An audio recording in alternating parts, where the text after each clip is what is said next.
Hey, what's going on, guys? Mike from the Retrollectors, and today I'm doing a video on the 30th anniversary of the NES Metal Gear series. Stay tuned.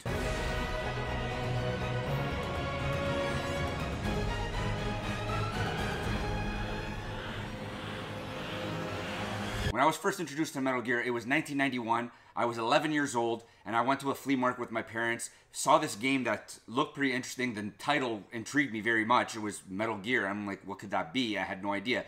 But I saw the cover of it and was intrigued. I didn't know nothing about it. Just grabbed it loose. Didn't have the manual, didn't have the box, didn't have the map. Didn't know nothing about it.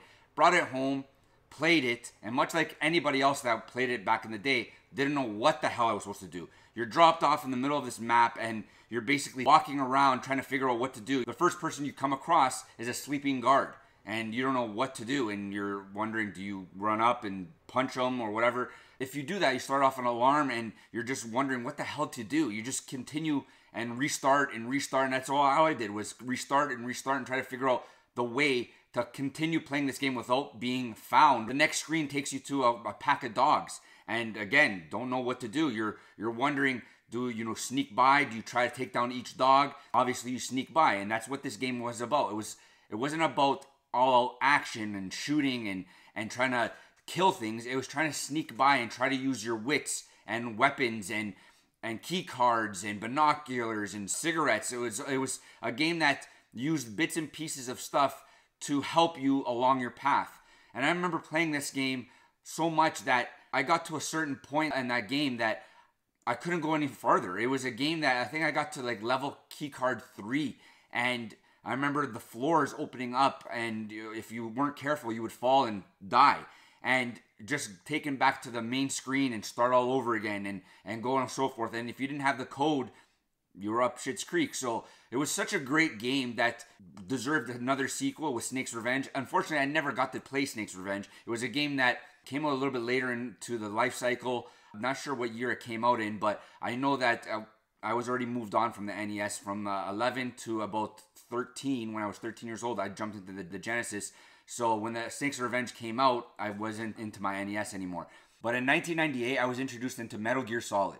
And what a great PlayStation 1 game that was. I remember, like I've said in past videos, that you're playing something that was a movie. It was something that wasn't a game to me back then. It was a movie. When you're dropped in and you're seeing the cutscene when you're swimming through the ocean to get to your objective, and then all of a sudden the camera rises and you see your character, and then when you get into the elevator and you're taking off your swimming gear, and the cutscene cuts into like a movie type cutscene. It was an amazing thing that I was blown away. My eyes and my mouth dropped, and this is something that I get to play. This is unbelievable. And then Metal Gear Solid 2 came out, and then Metal Gear Solid 3, and then Metal Gear Solid 4, and The Phantom Pain. It was an amazing game.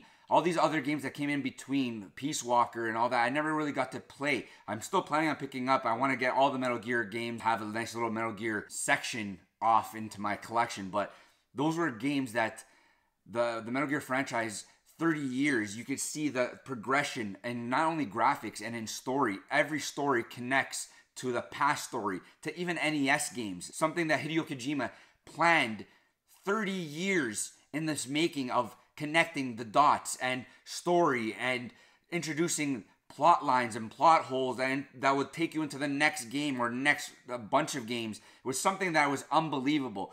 Playing a movie throughout 30 years. It's something that Nintendo and PlayStation didn't think that this was something that was going to be in a grand scheme. This was something that was the brainchild of Hideo Kojima, and it was an amazing franchise to follow and see. Thank you very much, Hideo Kojima. Thank you very much, Nintendo, for helping publish this great game that Konami made. If you haven't played Metal Gear for the Nintendo, it is something that you should go out and play. It's not for everybody. Don't go out there and think you're going to play an amazing action-oriented game. You're going to play something that's very stealthy.